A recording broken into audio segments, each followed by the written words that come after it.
Hello everyone, मैं विकास जेवलिया आप सभी का स्वागत करता हूं। इंट्री एजुकेशन प्लेटफॉर्म में सभी का स्वागत है। Welcome all of you. बहुत ही शानदार अप्रोचेबल कोर्स आपके लिए आ चुका है स्टूडेंट। यदि आप सीटेट 2021 की तैयारी कर रहे हो तो आपकी एग्जाम से पहले एक क्रैश कोर्स के रूप में इंट्री प्लेटफॉर्म ने एक शानदार सिलेबस शानदार कोर्स लॉन्च किया है। तो इस कोर्स के अंदर प्रत्येक क्लास को जरूर ज्वाइन कीजिएगा, क्योंकि इसके अंदर आपके एग्जाम में पॉइंट टू पॉइंट जो क्वेश्चंस पूछे गए हैं पिछले 10 ईयर के अंदर मैंने एनालिसिस किया है। जो टॉपिक सबसे अच्छे रहे हैं, जहां से ज्यादा क्वेश्चन करवाए गए आए हैं एग्जाम में, वो ही टॉपिक यहाँ पे ब्रीफ में आपको बताए जा रहे हैं। सीधा सीधा एग्जाम बेस्ड कंटेंट आपको मिल रहा है। 15 से 20 दिन के अंदर ये टॉपिक आपके कवर होंगे। ठीक है, तो इंट्री एप्लीकेशन के साथ जुड़ने के लिए आपको बेसिकली मोबाइल के प्ले स्टोर से इंट्री लर्निंग एप्लीकेशन को इंस्टॉल कर लेना है। इस कंप्लीट प्रोसेस से गुजरने के बाद आप इंडिया के टॉप एजुकेटर से विभिन्न प्रकार की एग्जाम की प्रिपरेशन कर सकते हो, वो भी बहुत ही शानदार कंटेंट के साथ।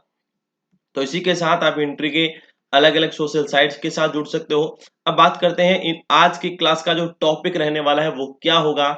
तो बहुत इंपॉर्टेंट टॉपिक है ये, प्रिंसिपल ऑफ चाइल्ड डेवलपमेंट। यहां से डेफिनेट आपकी एग्जाम में क्वेश्चन आता है। बाल विकास के सिद्धांतों से डेफिनेट क्वेश्चन आता है। ठीक है, इसके दो क्लास आपको मिलेंगी। बाल विकास के सिद्धांत, प्रिंसिपल ऑफ चाइल्ड डेवलपमेंट, इसे थ्योरीज ऑफ चाइल्ड डेवलपमेंट भी हम कह सकते हैं, या नेचर ऑफ डेवलपमेंट, विकास की प्रकृति भी इसे बोल सकते हैं। विकास की प्रकृति भी इसे बोल सकते हैं। तो nature of development, principle of child development एक ही बात है। यहां से डेफिनेटली क्वेश्चन आने वाला है। अब इसके अंदर दो तीन थ्योरी आपको इंपॉर्टेंट है वो बताने वाला हूं। शानदार इंपॉर्टेंट थ्योरीज बताने वाला हूं, देखिएगा। विकास की प्रकृति को विकास के सिद्धांतों द्वारा समझाया जा सकता है। इसमें पहला सिद्धांत है वो इंपॉर्टेंट है, देखिएगा। विकास एक सतत प्रक्रिया का सिद्धांत है। Development is a continuous process. तो पहला बहुत बहुत इंपॉर्टेंट है जी। देखिएगा क्या है, सतत प्रक्रिया का सिद्धांत, कंटिन्यूअस थ्योरी। तो पहला है विकास है, डेवलपमेंट की जो प्रक्रिया है वो सतत प्रक्रिया होती है, कंटिन्यूअस चलती रहती है, जीवन पर्यंत होता रहता है। गर्भावस्था से लेकर मृत्यु पर्यंत तक सभी अवस्थाओं में विकास चलता रहता है। वृद्धि की प्रोसेस एक लिमिट टाइम तक, किशोरावस्था की मध्यकालीन तक लगभग रुक जाती है, लेकिन विकास की प्रक्रिया कंटिन्यूअसली चलती रहती है गर्भावस्था से लेके मृत्यु पर्यंत। मतलब निरंतर प्रक्रिया है, निरंतर है, सतत है। अब ऑप्शन में आए, विकास कब से प्रारंभ होता है, तो गर्भावस्था से प्रारंभ होता है। ये गर्भावस्था से प्रारंभ होके अंत तक चलता रहता है, मृत्यु तक चलता रहता है, मतलब जीवन पर्यंत प्रक्रिया है, जीवन पर्यंत चलने वाली प्रक्रिया है। तो विकास एक सतत प्रक्रिया है, development is a continuous process. विकास वृद्धि की तरह एक निश्चित समय सीमा तक नहीं होकर निरंतर चलने वाली प्रक्रिया है, सतत प्रक्रिया है, जीवन पर्यंत प्रक्रिया है। निरंतर बोल दो, सतत बोल दो, कंटिन्यूअस बोल दो, जीवन पर्यंत बोल दो। ठीक है, तो ये बहुत ही इंपॉर्टेंट फैक्ट है, देखिएगा। अब इसी से संबंधित कुछ इंपॉर्टेंट एक दो बातें और आ रही है, वो देख लो। बहुत इंपॉर्टेंट बातें हैं। प्रथम 3 वर्षों में बालक के विकास की प्रक्रिया बहुत तीव्र होती है। प्रथम 3 वर्ष में बच्चे की विकास की प्रक्रिया है वो बहुत तीव्र होती है। प्रथम 3 वर्ष में बहुत तीव्र होती है, बहुत तीव्र होती है प्रथम 3 में। उसके पश्चात धीमी पड़ जाती है, परंतु विकास की प्रक्रिया निरंतर चलती रहती है। मतलब कभी तीव्र कभी धीमी, लेकिन निरंतर चलती रहती है। देखिएगा इसमें, देखिएगा शिशुअवस्था है, शिशुअवस्था के अंदर विकास की प्रक्रिया सबसे तीव्र होती है, तो इसे तीव्रतर बोल दो। फिर आती है बाल्यावस्था। बाल्यावस्था में विकास की गति थोड़ी सी मंद हो जाती है, स्लो हो जाती है, क्योंकि बालक ज्यादा एक्टिव होता है, तो खेल कूद ज्यादा करता है, तो खाने पीने पर ध्यान कम देता है। किशोरावस्था पुनः तीव्र हो जाती है, हार्मोन्स का सिक्रेशन होता है, पुनः तीव्र हो जाती है। अब शैशवावस्था में भी, शैशवावस्था की अवधि जन्म से 6 वर्ष होती है। ठीक है, अब इसमें भी जो जन्म से 3 वर्ष का कार्यकाल है, एज है, इसमें तो सबसे ज्यादा वृद्धि होती है, विकास सबसे ज्यादा होता है, तो बहुत तीव्र होता है, बहुत तीव्र गति। ठीक है, याद रखिएगा। तो विकास की प्रक्रिया निरंतर चलती रहती है, कभी तीव्र कभी मंद, लेकिन निरंतर चलती रहती है। विकास प्रथम 3 वर्ष में बहुत तीव्र, बाद में स्लो धीमी, और लेकिन सतत प्रक्रिया से होता है। इस पे स्किनर महोदय ने एक डेफिनेशन दी है। स्किनर महोदय का मत है, विकास प्रक्रियाओं की निरंतरता का सिद्धांत केवल इस तथ्य पर बल देता है कि व्यक्ति में कोई आकस्मिक परिवर्तन नहीं होता है, जबकि निरंतर होने वाली प्रक्रिया कोई आकस्मिक परिवर्तन आपको अचानक से कुछ दिखाई ऐसा नहीं दिखाई देता है, लेकिन वो निरंतर चलने वाली प्रक्रिया होती है। ठीक है, ये स्किनर महोदय ने कहा था। इसी पर आधारित हरलोग का एक मत और है, विकास निरंतर चलता है गर्भाधान से मृत्यु तक। हरलोग ने कहा विकास की प्रक्रिया निरंतर चलती रहती है गर्भाधान से मृत्यु तक, हरलोग ने कही है। इसको एक ग्राफ के द्वारा, डायग्राम के द्वारा मैंने प्रेजेंट किया है, देखिएगा। इधर टाइम है, इधर डेवलपमेंट की बात है। देखो, जन्म से लेके 0 से लेके और 3 वर्ष तक बहुत तीव्र है, यानी ये कौन सी है, पूर्व शिशुअवस्था हो गई।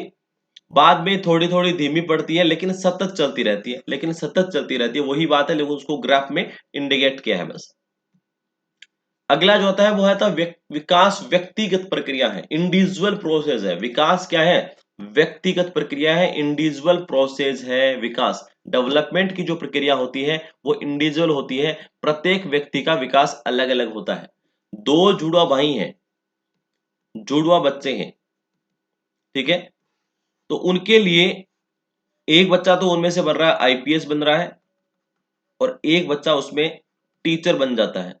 तो दोनों की अलग अलग योग्यताएं हैं, दोनों का विकास अलग अलग हुआ है, तो इंडिविजुअल होता है। ये क्या होता है, इंडिविजुअल होता है, व्यक्तिगत होता है। यह सिद्धांत बताता है कि प्रत्येक व्यक्ति का शारीरिक, मानसिक, सामाजिक, संवेगात्मक विकास आदि भिन्न भिन्न दर से होता है, भिन्न भिन्न दर से होता है, ये भी बताने वाला हूं। यानी एक तो होता है क्रम, विकास का क्रम, और एक होती है विकास की दर या रेट, क्रम या दर। एक तो होता है क्रम, जिसको ऑर्डर बोल दो, यानी विकास का जो क्रम होता है वो सभी के लिए समान होता है, इस बात को जरूर याद रखिएगा। और जो दर होती है या रेट होती है, जो गति होती है, वो सभी में भिन्न भिन्न होती है, वो सभी में भिन्न भिन्न होती है। मतलब क्रम का मतलब होता है कि पहले बच्चा गर्दन उठाना सीखेगा, उसके बाद में बैठना सीखेगा, फिर घुटनों के बल चलना सीखेगा, फिर बिना सहारे के, फिर सहारे के साथ, फिर बिना सहारे के साथ। तो ये एक विकास का क्रम है, फिजिकल डेवलपमेंट का, शारीरिक विकास का क्रम बताया मैंने। तो ये सभी के लिए समान है, चाहे बच्चा कहीं पे जन्मे, कहीं पर जन्म ले बच्चा, एक क्रम फिक्स रहेगा, चाहे ग्रामीण प्रदेश में, शहरी प्रदेश में, ऑस्ट्रेलिया में जन्मे, अमेरिका में जन्मे, इंडिया में जन्मे, कहीं पे जन्मे, लेकिन ये क्रम तो बच्चे का रहेगा, डेवलपमेंट का, फिजिकल डेवलपमेंट का। लेकिन किसी बच्चे में ये गति, ये दर 1 महीने पहले हो सकती है, किसी में 2 महीने बाद में हो सकती है। तो ये जो गति और दर की भिन्नता होती है, ये जरूर भिन्नता होती है, लेकिन क्रम समान रहता है। ये बहुत इंपॉर्टेंट है, इसको अच्छे से याद रखना। तो यह सिद्धांत बताता है कि प्रत्येक व्यक्ति का शारीरिक, मानसिक, सामाजिक और संवेगात्मक आदि विकास भिन्न भिन्न दर से होता है। यह सिद्धांत जुड़वा, जन्मजात जुड़वा बच्चों पर भी लागू होता है। एक शिक्षक इसी सिद्धांत के आधार पर निर्णय लेता है कि प्रत्येक बालक क्या होता है, विशिष्ट होता है, स्पेसिफिक होता है। एक शिक्षक इसी सिद्धांत के आधार पर यह डिसीजन लेता है कि प्रत्येक बच्चा क्या है, विशिष्ट है, क्योंकि अलग अलग दर है। इसके आधार पर डगलस और हॉलैंड ने क्या कहा है, विभिन्न व्यक्तियों के विकास की गति में भिन्नता होती है, और यह भिन्नता विकास के संपूर्ण काल में बनी रहती है। व्यक्ति की संपूर्ण काल में यह भिन्नता बनी रहती है। एक शिक्षक होने के नाते विकास के किस सिद्धांत को मद्देनजर रखते हुए बालकों का श्रेणी विभाजन करेंगे? तो आपको पता है कि प्रत्येक बच्चा क्या होता है, विशिष्ट होता है, अपने आप में इंडिविजुअल विकास होता है। तो व्यक्तिगत प्रक्रिया का सिद्धांत को हम ध्यान में रख के फिर बच्चों की श्रेणी का विभाजन करेंगे। पॉइंट नंबर 3 आता है, विकास एक सुव्यवस्थित क्रम में होता है। विकास एक सुव्यवस्थित क्रम में होता है, ऑर्डरली होता है। तो मैंने कहा था सभी का क्रम, विकास का क्रम होता है वो समान रहता है, उसकी दर या गति क्या रहती है, असमान रहती है। तो यद्यपि प्रत्येक व्यक्ति के विकास की गति में भिन्नता होती है, गति भिन्न हो सकती है, परंतु सभी व्यक्तियों का विकास एक सुव्यवस्थित और क्रमबद्ध तरीके से होता है। ठीक है, ये जरूर याद रखना आप। अब इसमें दो इंपॉर्टेंट थ्योरीज आ रही हैं, दो इंपॉर्टेंट थ्योरी आ रही हैं। एक तो है प्रोक्सीमोडिस्टाल, एक होता है सेफलोपोडाल। यहाँ पे दोनों इस डायग्राम के द्वारा बता रहा हूं मैं। एक तो होता है प्रोक्सीमोडिस्टाल, एक होता है सेफलोपोडाल। सेफलोपोडाल का मतलब क्या होता है, बच्चे का विकास यदि सिर से पांव की तरफ आए, सिर से पैर की तरफ बच्चे का विकास हो, तो इस क्रम को हम बोलते हैं सेफेलोपोडाल, सिर से पैर, तो इसे सेफेलोपोडाल बोलते हैं। प्रोक्सीमोडिस्टाल का मतलब होता है बच्चे का विकास मध्य से बाहर की तरफ हो, मध्य से परिधि की तरफ हो तो इसे बोले प्रॉक्सिमल डिस्टल।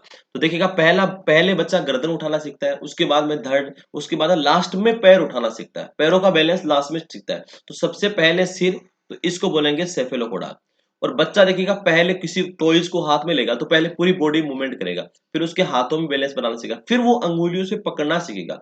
तो यानी अंदर मध्य से परिधि की तरफ विकास हो रहा है, तो इसको बोलेंगे प्रोक्सीमोडिस्टाल। क्या बोलेंगे? प्रोक्सीमोडिस्टाल। इसकी थ्योरी बताता हूं, एक मिनट आपको। पहला है सेफेलोकोडाल, जिसके हिंदी में हम सिर से पांव बोल सकते हैं, अपाद्य बोल सकते हैं, मस्तिष्कोधोमुखी बोल सकते हैं, सिर पूंछे या लंबवत बोल सकते हैं, क्योंकि इस प्रकार से विकास होता है। इस सिद्धांत के अनुसार विकास सिर से प्रारंभ होकर पैरों की तरफ चलता है। गर्भ शिशु में विकास सबसे पहले सिर, फिर धड़, फिर पैरों का होता है। इसी प्रकार जन्म के बाद शिशु के सिर का संतुलन सबसे पहले बनता है और पैरों का संतुलन सबसे अंत में स्थापित होता है। इसी कारण पूर्व शिशुअवस्था में शिशु का सिर उनके शरीर का 25% होता है। इसी कारण, क्योंकि सिर का बैलेंस पहले बनता है, सिर का अनुपात बड़ा होता है बॉडी से, क्योंकि सेफेलोपोडाल नियम की पालना हो रही है, 1:4 अनुपात होता है। इसी कारण शरीर के अन्य अंगों की तुलना में हम बच्चे का सिर और मस्तिष्क अधिक तेजी से विकसित होते हैं, जल्दी विकसित होते हैं, ब्रेन और हेड जल्दी विकसित होते हैं सेफेलोपोडाल नियम के कारण।